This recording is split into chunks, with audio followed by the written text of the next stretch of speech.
July 18, 1944. Near Saint-Lô, France. The war had already taught American soldiers to expect almost anything. But not this. The German officer stood in the center of a muddy field with nearly 200 surrendered men behind him. Their weapons lay stacked in neat piles. Their vehicles were abandoned. The battle was over. Yet somehow, the tension was only beginning. Private Daniel Mercer watched from beside a Sherman tank as the prisoners were gathered. The officer was tall, clean, perfectly pressed despite weeks of fighting. Even after surrendering, he carried himself as if he were inspecting troops instead of becoming one of the defeated. The Americans noticed it immediately. So did Sergeant Frank Donnelly. "Who's that supposed to be?" Mercer asked. Donnelly narrowed his eyes. "No idea." A translator stepped forward. The German officer spoke calmly. Then the translator looked confused. "What did he say?" someone asked. The translator hesitated. "He says he demands to be treated with the respect due to his rank." Silence. A few soldiers laughed. Others stared. Nobody was sure they had heard correctly. The officer repeated himself. Longer this time. The translator swallowed. "He says surrender changes nothing about his status as an officer." The laughter disappeared. Now the Americans were simply stunned, because all around them lay the wreckage of a shattered German defense.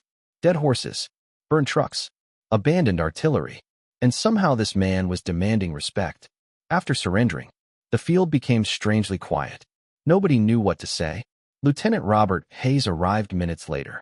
"What seems to be the problem?" The translator explained. Hayes stared at the German officer. The German stared back. Neither man blinked. Finally Hayes spoke. "Tell him he's a prisoner now." The translator did. The officer answered immediately. The translator looked uncomfortable. "What now?" "He says prisoners can still possess honor." Hayes exhaled slowly. The officer wasn't shouting. He wasn't threatening anyone. That somehow made it worse. He sounded completely serious, as if the outcome of the war had not reached him yet, as if Germany still stood undefeated, as if the American soldiers surrounding him did not exist. The conversation spread quickly. Soldiers from nearby units wandered over to watch.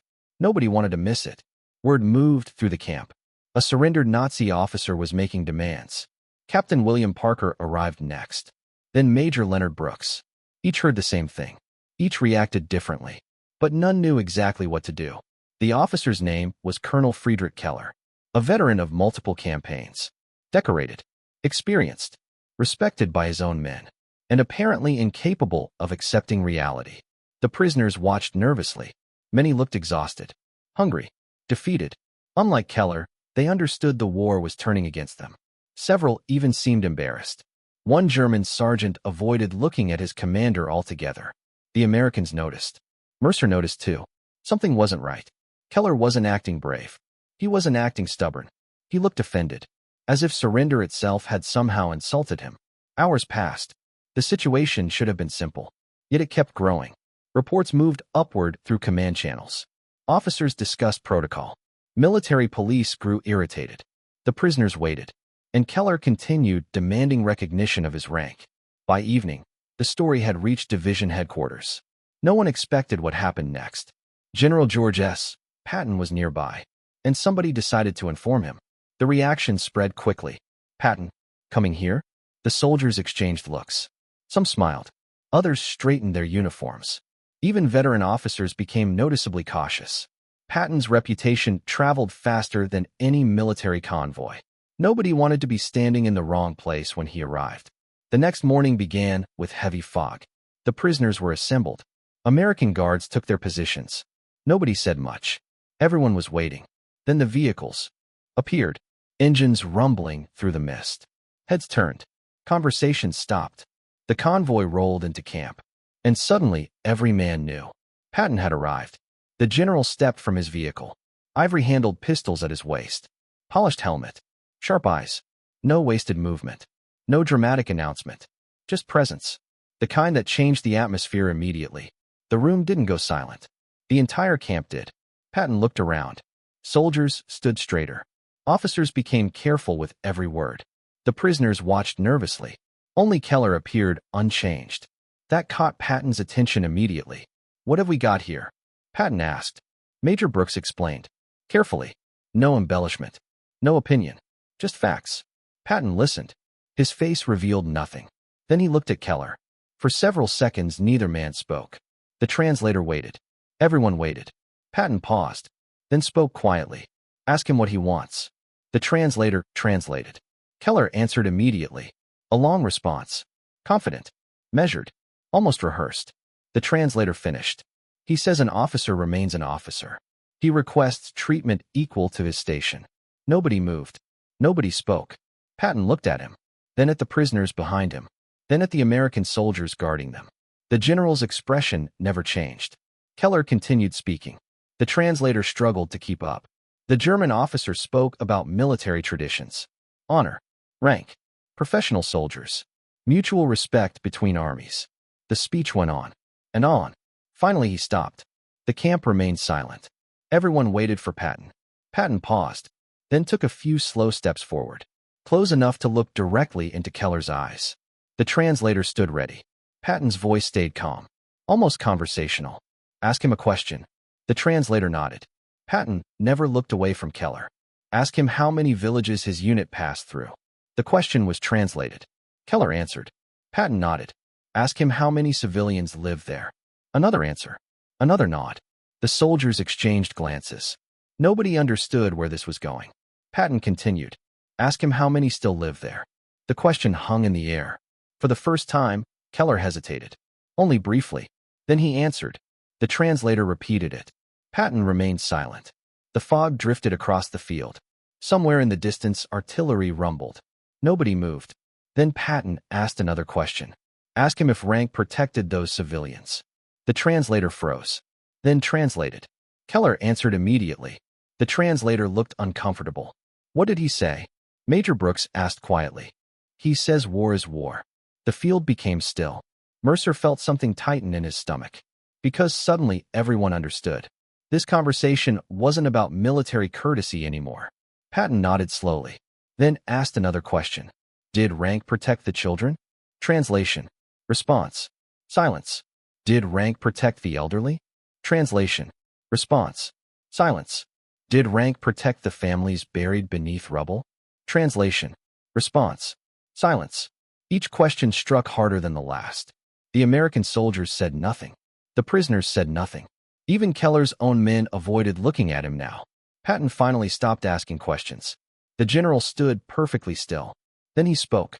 His voice never rose. Tell him this. The translator nodded. Patton looked directly at Keller. You are correct.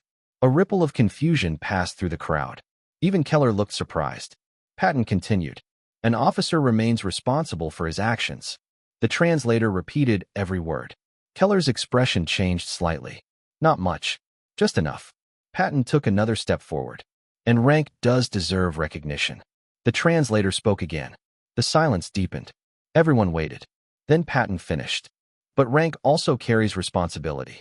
The words landed like artillery. No title excuses cruelty. Translation. No uniform erases suffering. Translation. No rank survives without honor. Translation. The prisoners stared. The guards stared. Nobody wanted to interrupt. Patton's voice remained calm. You asked for respect. Translation. You should have protected it while you still had power. Translation. Keller said nothing. For the first time since surrendering, he had no response. Patton paused. The soldiers said nothing. The room stayed silent. The field stayed silent. Even the wind seemed to disappear. Then something unexpected happened. One of the German prisoners stepped forward. A young corporal. Thin. Dirty. Exhausted. The guards tensed.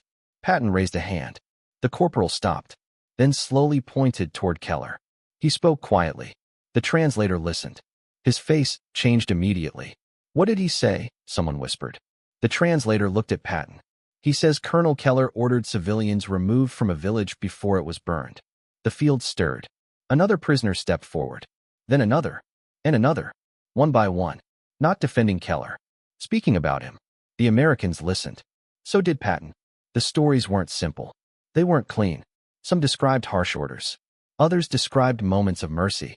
One prisoner recalled Keller sharing food with starving civilians. Another remembered him refusing executions demanded by higher authorities. A third remembered him risking punishment to evacuate wounded children. The picture became complicated. Human. Messy. Real. Patton listened to all of it. without interruption, without judgment. When the final prisoner finished, nobody knew what to think. Neither hero nor monster stood before them. Only a man, a flawed man, a commander who had made choices during a terrible war. Patton looked at Keller. Keller looked older now. The confidence was gone. The demands were gone. Only exhaustion remained. Patton spoke quietly. "Tell him I will recognize his rank." The translator blinked. Several officers looked surprised. Patton continued, "I recognize it because his men followed him." Translation: I recognize it because responsibility follows leadership. Translation: and I recognize it because history will judge what he did with it. Translation: Keller lowered his eyes. For the first time, the proud officer who had demanded respect after surrendering suddenly seemed very small. Patton nodded toward the prisoner enclosure. "Take him." Nobody resisted. Nobody argued. Keller simply walked. Past the guards. Past the prisoners. Past the soldiers who had watched everything unfold. The field remained quiet long after he disappeared. Mercer watched Patton prepare to leave. Something still bothered him. He gathered his courage. "General?" Patton turned. "Yes." Mercer swallowed. Did he deserve respect? The surrounding soldiers looked nervous. Nobody casually questioned Patton, but the general answered anyway. He paused, then looked toward the prisoner camp. His voice stayed calm. "Every man deserves to be judged fairly." The young private listened. Patton continued, "But respect isn't demanded." He glanced toward the horizon. "It's earned." Then he climbed into his vehicle. The convoy departed. The engines faded. The fog slowly lifted. And the war moved on. Years later, many of the soldiers remembered battles. They remembered artillery. They remembered fear. They remembered victory. But some remembered that morning more clearly than all the rest, because they had witnessed something rare. Not a military triumph, not a battlefield maneuver, but a lesson. War gives people power, uniforms, authority, rank. Yet none of those things guarantee honor.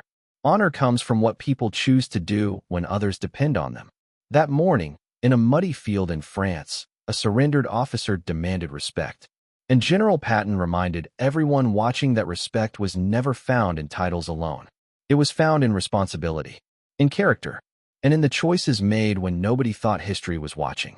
What would you have done? Let us know in the comments below. And if you want more World War II stories where humanity, war, and difficult decisions collided, make sure to subscribe.